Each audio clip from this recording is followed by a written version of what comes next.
जुम्मे वारे ॾींहुं मस्जिद कुबा में एतिरी रश हूंदी मां सोचियो बि न हो। अस्सलाम वालेकुम दोस्तों, मुंहिंजो नालो आहे आसिफ बलोच ऐं मां रहंदो आहियां सऊदी अरब शहर मदीना में। अॼु जो कयूं था मज़ेदार मिनी व्लॉग स्टार्ट ऐं ॾींहुं हो जुमे जो ऐं मौसम माशाल्लाह VIP लॻो पियो ऐं मां वञा थो जुमे जी निमाज़ अदा करणु मस्जिद कुबा में। ऐं सभु दोस्त कमेंट में ॿुधायो त कहिड़े शहर में व्लॉग ॾिसो था, पंहिंजे शहर जो नालो कमेंट में मूंखे लाज़मी ॿुधाइजो त मां हुनजी ID व्यू कयां।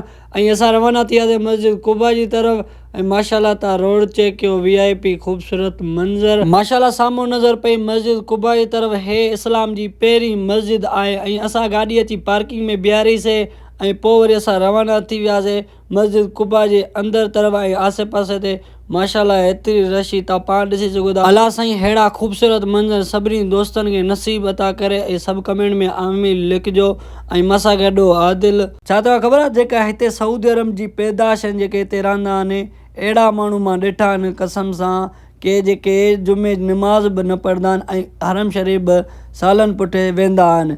अलाह जा शुक्र आहे असां त जुमे ॾींहुं या ॿिए टे ॾींहुं मस्जिद कुबा या मस्जिद बिलाल या हरम शरीफ़ हलिया वेंदा आहियूं। बसि इहे माउ पीउ जूं दुआयूं इन जे करे असां अहिड़े शहर में जेको अलाह साईं असांजो रोज़गारु लिखियो आहे। ऐं पोइ असां अची वेही रहियासीं पंहिंजी जॻह ते। अञा माशाल्लाह जेको आहे शिफ्टा फुल न थियूं, टाइम एतिरो न थियो, असां अची सवेरे अची वेही रहियासीं। असांजो जॻह मुश्किल मिले वरी असां नफ़ुल अदा कयासीं ऐं पोइ माशाल्लाह रश चेक कयो था, माण्हू केतिरा अची चुका आहिनि, शिफ्टा सॼियूं फुल थी चुकियूं आहिनि। मस्जिद जो पेशमाम पुॼी वियो ऐं ख़ुतबो स्टार्ट थियो। ख़ुतबो तव्हां ॿुधो।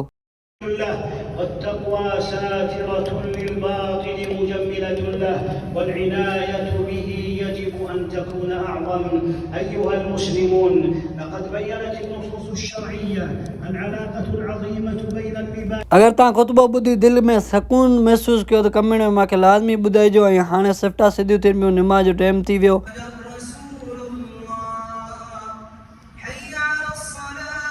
ऐं मुंहिंजी नज़र पई हिन फ़र्श जी तरफ़ ऐं जीअं मस्जिद कुबा जे गेटनि खां ॿाहिरि निकिरंदा वे हे फ़र्श एतिरो थधो आहे, पेरनि खे गरम थियणु महसूसु ई न ॾींदो आहे, भले सिॼ केतिरो बि तेज़ हुजे।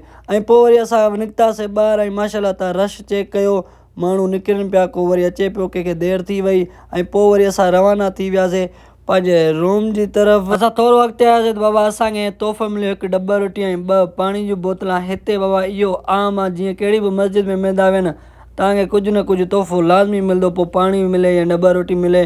पोइ मां असां बि फ्री वारी शइ न छॾींदा आहियूं। ऐं पोइ माशाल्लाह असां अची वेही रहियासीं कार जे अंदरि। रोड ब्लॉक लॻो पियो, सफ़ा एतिरियूं गाॾियूं अंदाज़ न हो। बसि कलाक खनि ज़लील थींदा थींदा पोइ वरी अची पुॻुमि मां पंहिंजे रूम जी तरफ़। आदिल वियो पंहिंजे घर। ऐं हिन व्लॉग खे कयूं था हिते एंड। अगरि तव्हांखे व्लॉग पसंदि आयो हुजे त लाइक शेयर रिपोस्ट लाज़मी कजो। वरी मिलंदासीं नए व्लॉग में। अल्लाह हाफ़िज़।